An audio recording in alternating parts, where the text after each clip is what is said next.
एका पेपरवर दाखवून जी काही सही घेतली जाते आणि घटस्फोट झाला, तुझे आणि माझे रस्ते वेगळे, हे जो तू डायलॉग वापरलास तो पूर्णपणे भ्रम आहे. त्यांच्या लग्नानंतर कमीत कमी ते 1 वर्ष वेगळे राहिलेले असले पाहिजे.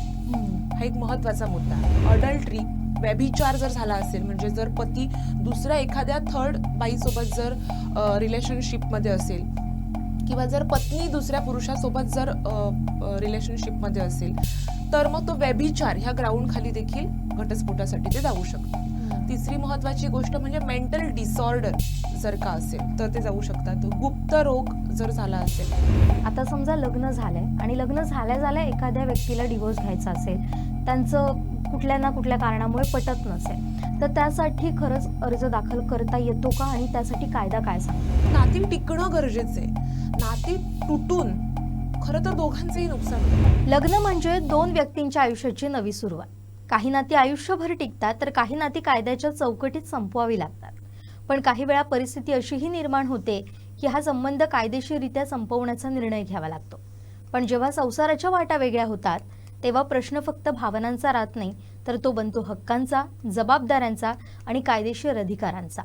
घटस्फोट म्हणजे केवळ नातं संपवण्याची प्रक्रिया नाही, तर त्यामागे असते कायद्याची एक संपूर्ण व्यवस्था.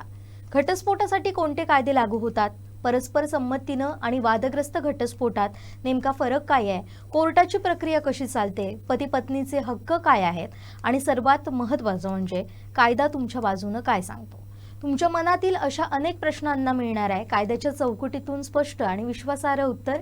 कोकण 7 लाईव्हच्या या खास कायदेविषयक कायद्याची भाषा या कार्यक्रमातून आपल्यासोबत आहेत नामवंत कायदेतज्ञ ॲडव्होकेट प्रणिता कोटकर राहुल मॅडम, आपलं मनपूर्वक स्वागत. मागच्या 2 एपिसोडमध्ये आपण पॉक्सोविषयी माहिती जाणून घेतलेली होती. त्याला खूप चांगला प्रतिसाद खरं तर प्रेक्षकांचा मिळाला. आता आपण कायदेविषयक भाषेमध्ये म्हणजे कायद्याची भाषा या खास कार्यक्रमामध्ये आपण घटस्फोटाबद्दल जाणून घेणार आहोत. आता आपण अनेक चित्रपट मालिकांमध्ये बघतो की कोर्टात जातात पती पत्नी, एक साईन होते आणि आजपासून आपले रस्ते वेगळे असं एक डायलॉग म्हटलं जातं आणि ती प्रक्रिया दाखवली जाते. खरंच असं असतं आणि घटस्फोटाची प्रक्रिया इतकी साधी सोपी असते? तू असा पहिलाच प्रश्न प्रत्येक लोकांच्या मनातला विचारलास, कारण आपण सगळेजण मोस्टली इन्फ्लुएन्स असतो चित्रपट मालिका ह्यांसारख्या गोष्टीला, आणि तिथे जर दाखवलं जातं की एकाच पेपरवर सही केली म्हणजे घटस्फोट झाला, तर नाही, असं अजिबात नाहीये. घटस्फोट काय आहे आणि घटस्फोटात म्हणजे कशा प्रकारे घेतला जाऊ शकतो ते आपण पुढे ऐकणारच आहोत. पण एका पेपरवर दाखवून जी काही सही घेतली जाते आणि घटस्फोट झाला, तुझे आणि माझे रस्ते वेगळे, हे जो तू डायलॉग वापरलास तो पूर्णपणे भ्रम आहे. असं काही नाहीये. म्हणजे कायदा मुळातच वेगळा आहे. आणि तुझ्या ह्या प्रश्नाला अनुसरून एक मी सगळ्याच प्रेक्षकांना क्लिअर करेन की जे चित्रपट मध्ये किंवा मालिकांमध्ये जे दाखवलं जातं कोर्टाची प्रक्रिया, तर तशी प्रक्रिया नसते. म्हणजे हा एक छोटासा जो गैरसमज प्रत्येक लोकांच्या मनात आहे तो म्हटलं क्लिअर करूया. बरोबर. पण परस्पर संमतीनं घटस्फोटाची प्रक्रिया जी असते ती नेमकी कशा पद्धतीनं चालते? त्याचं किती कालावधी असतो याबाबत काय सांगाल? येस, परस्पर संमतीने जे घटस्फोट होतात त्याची प्रक्रिया ही मुळातच फाईल करत असताना, परस्पर संमतीने जेव्हा घटस्फोट फाईल केला जातो, पती पत्नी स्वतःच्या निर्णयाने ठरवतात की आपण वेगळे होऊया. मग अशा वेळी त्यांच्या लग्नानंतर कमीत कमी ते 1 वर्ष वेगळे राहिलेले असले पाहिजेत. हा एक महत्वाचा मुद्दा आहे. दुसरी गोष्ट म्हणजे ते त्या 1 वर्षात कधीच एकमेकाच्या सानिध्यात आलेले असताना. आणि तिसरी महत्वाची गोष्ट म्हणजे तू विचारलीस की किती कालावधी जातो, तर तो 6 महिने ते 18 महिन्यांपर्यंत असू शकतो. बरोबर. पण याची नेमकी काय कारणं असतात? म्हणजे आता जर तुम्ही जसं त्यात उल्लेख केला की ते वेगळे राहणं गरजेचं असतं, तर त्यासाठी काय कारणं दिलेली असतात? ओके, आता परस्पर संमतीने जे तू विचारलं त्यासाठी कुठलं स्पेसिफिक कारण असं नसतं मुळातच. जेव्हा एकतर्फी घटस्फोट घ्यायची वेळ येते, म्हणजे एखादी जेव्हा महिला घटस्फोटासाठी जाते पण तिचा पती तिला घटस्फोट देऊ इच्छित नसतो, किंवा कधी कधी पती कोर्टात घटस्फोटासाठी जातो पण महिला त्याला घटस्फोट देऊ इच्छित नसते, मग काय करावं लागतं? कॉन्टेस्टेड घटस्फोट फाईल करावा लागतो. मग अशा वेळी प्रक्रिया जी आहे किंवा जे ग्राउंड्स दिलेले आहेत की तुम्ही ह्या ग्राउंड्स अंतर्गत डिवोर्स घेऊ शकता. म्हणजे सगळ्यात पहिलं म्हणजे क्रुएल्टी. मग ती मेंटल असू शकते, फिजिकल असू शकते, इकॉनॉमिकल असू शकते. मग ती क्रुएल्टी जर तुमच्यासोबत झाली आहे तर तुम्ही मेहरबान कोर्टात जाऊ शकता. अडल्ट्री, व्यभिचार जर झाला असेल, म्हणजे जर पती दुसऱ्या एखाद्या थर्ड बाईसोबत जर रिलेशनशिपमध्ये असेल, किंवा जर पत्नी दुसऱ्या पुरुषासोबत जर रिलेशनशिपमध्ये असेल, तर मग तो व्यभिचार ह्या ग्राउंड खाली देखील घटस्फोटासाठी ते जाऊ शकतात. तिसरी महत्वाची गोष्ट म्हणजे मेंटल डिसऑर्डर जर का असेल तर ते जाऊ शकतात. गुप्त रोग जर झाला असेल तर त्याच्यासाठी ते जाऊ शकतात.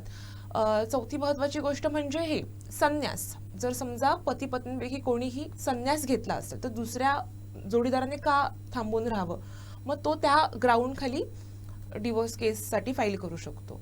आणि अत्यंत महत्वाचं म्हणजे धर्मांतर जर एखाद्या पती पत्नींपैकी कोणी जर केलं असेल तर मात्र दुसऱ्या जोडीदाराला त्या ग्राउंड खाली देखील डिवोर्स केस फाईल करता येते. आणि अत्यंत शेवटचं म्हणजे मगाशी जसं मी गुप्तरोग म्हटलं त्यानुसार जर का एखादी व्यक्ती ही बेपत्ता आहे आणि ती सापडतच नाही ना, ती नातेवाईकांना कुठे भेटत आहे, आणि कायद्यात जो कालावधी दिलेला आहे तो 7 वर्ष आहे. म्हणजे 7 वर्ष एखाद्या व्यक्तीचा थांग पत्ता नसेल, ती व्यक्ती कोणाच्याही कॉन्टॅक्टमध्ये नाहीये, ती कोणाला दिसली नाहीये बरेच वर्ष, तर त्या व्यक्तीला मृत असं घोषित केलं जातं. कोर्ट मृत घोषित करतं. मग त्या ग्राउंडवर देखील ती स्त्री जाऊन डिवोर्स केससाठी फाईल करू शकते. बरोबर. आता तुम्ही सांगितलात की परस्पर संमतीनं घटस्फोट कसा होतो, एकतर्फी जर कोणाला एका व्यक्तीला जर डिवोर्स घ्यायचा असेल तर तो कसा होतो. पण याबरोबरच आता समजा लग्न झालंय आणि लग्न झाल्या एखाद्या व्यक्तीला डिवोर्स घ्यायचा असेल, त्यांचं कुठल्या ना कुठल्या कारणामुळे पटत नसेल, तर त्यासाठी खरंच अर्ज दाखल करता येतो का आणि त्यासाठी कायदा काय सांगतो?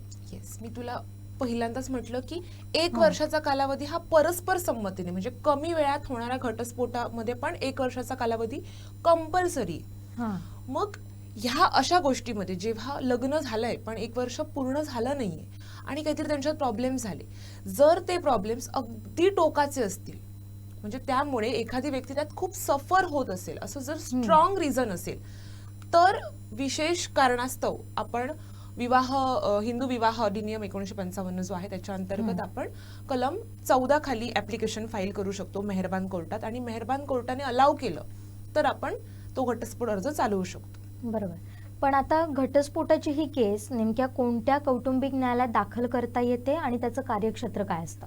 येस, अत्यंत महत्वाचा प्रश्न. म्हणजे बऱ्याच एस्पेशली सगळ्या महिलांचा ह्या बाबतीत खूप मोठा गैरसमज समाज करून देत असतो, किंवा बऱ्याच वेळी वकिलांकडून पण असं चुकीचं सांगितलं जातं.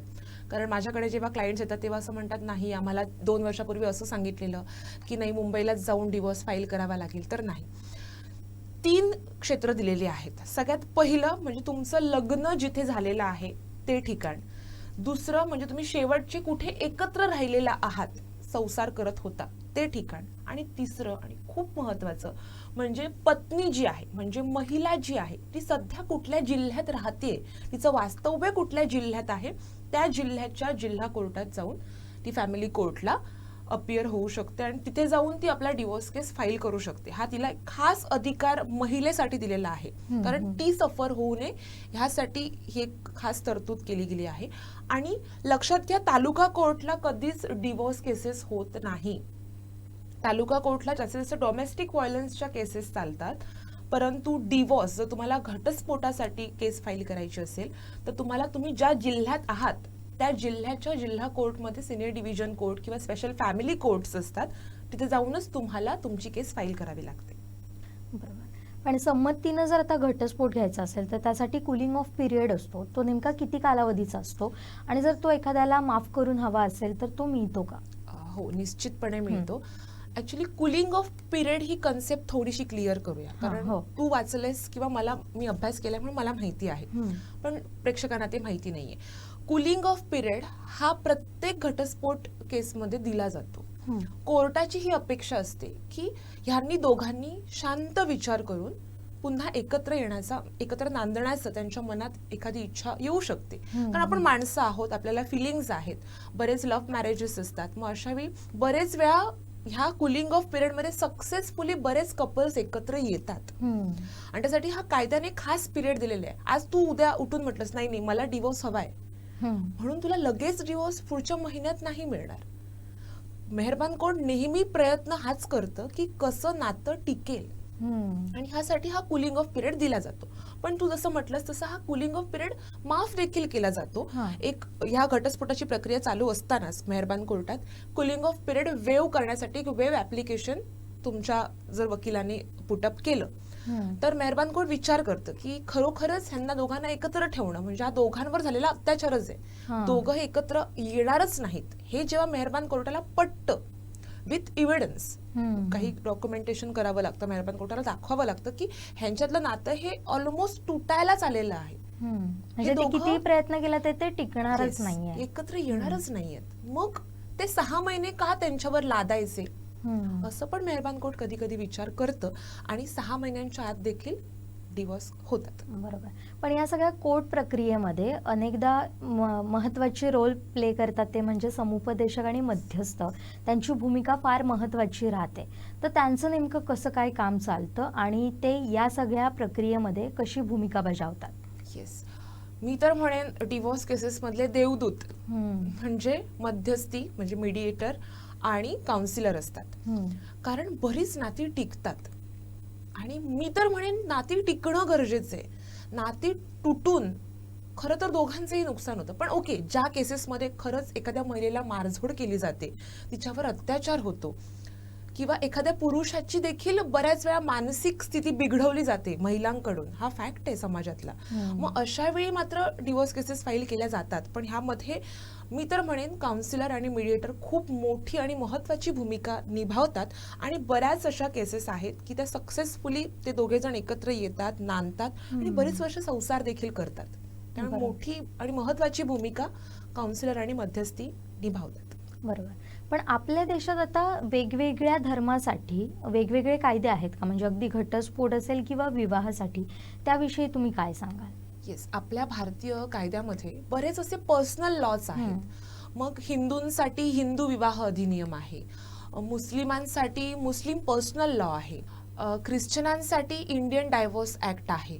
त्यानंतर जे लोक कोर्ट मॅरेज करतात, म्हणजे सगळं हे धर्म वगैरे बाजूला ठेवून बरेच जण कोर्ट मॅरेज करतात, मग त्यांच्यासाठी स्पेशल मॅरेज ऍक्ट आहे. मग असं प्रत्येकासाठी वेगवेगळ्या ऍक्टनुसार डायव्होर्सची किंवा त्यांच्या मॅरेजची ही प्रक्रिया दिलेली आहे. पण आता आपण या मुलाखतीतल्या या भागातला शेवटचा प्रश्न घेऊया. यामध्ये कायमच या सगळ्या प्रक्रियेकडे बघताना एक मुद्दा महत्त्वाचा येतो, तो म्हणजे केस आता फाईल केलेली आहे आणि घटस्फोटाची वेळ झालेली आहे किंवा घटस्फोट न्यायालय आता तुम्हाला देणार आहे, इथपर्यंत ही सगळी प्रक्रिया येऊन थांबलेली आहे.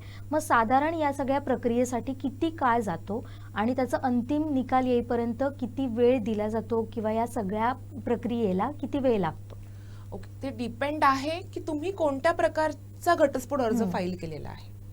म्हणजे तुम्ही जर परस्पर संमतीने गेलेला असाल, परस्पर संमतीने म्हणजे आपण मगाशी क्लिअर केले की दोघांच्याही कन्सेंटने आम्ही बाबा आमचं पटत नाहीये, आमचं हे कारणावर वाद आहेत, आमच्या ह्या अटी शर्ती ठरलेल्या आहेत, आम्ही डिवोर्स घेतोय, हे प्रॉपर क्लिअर असतं म्युच्युअल कन्सेंट डिवोर्स केसेसमध्ये. मग तो जो पिरियड आहे तो मी मगाशी म्हटलं तसं, जर कुलिंग पिरियड माफ करून मिळाला तर तुमचं 6 महिन्याच्या आत पण डिवोर्स होऊ शकतो किंवा 6 ते 18 महिने हा कालावधी म्युच्युअल कन्सेंट डिवोर्समध्ये कंपल्सरी जातोच. त्यानंतर जर कॉन्टेस्टेड डिवोर्स फाईल केला असेल 13A अंडर सेक्शन 13A, त्याच्या अंतर्गत जर वादाने जर डिवोर्स फाईल केला असेल तर त्याला 3 ते 4 वर्ष 5 वर्ष कितीही जाऊ शकतं, कारण त्यामध्ये प्रॉपर पुरावा घेतला जातो, साक्षीदार होतात, ॲडव्होकेट्सचे आर्ग्युमेंट्स होतात आणि ह्या सगळ्या प्रक्रियेला बराच वेळ जातो. म्हणजे डिपेंड आहे तुमची केस कुठली आहे आणि ती कशा पद्धतीने चालते आणि त्यावर ही सगळी प्रक्रिया अवलंबून आहे. खरं तर आता आपण या भागात थांबूया. फार महत्त्वाची माहिती तुम्ही घटस्फोटात दिली, त्याबद्दल आपले मनपूर्वक आभार. तर पुढच्या भागात आपण या कायद्याच्या आणखीन बाबी समजून घेणार आहोत. तुम्हालाही या कायद्यासंबंधी काही प्रश्न असतील तर आम्हाला नक्की विचारा, कमेंट करा.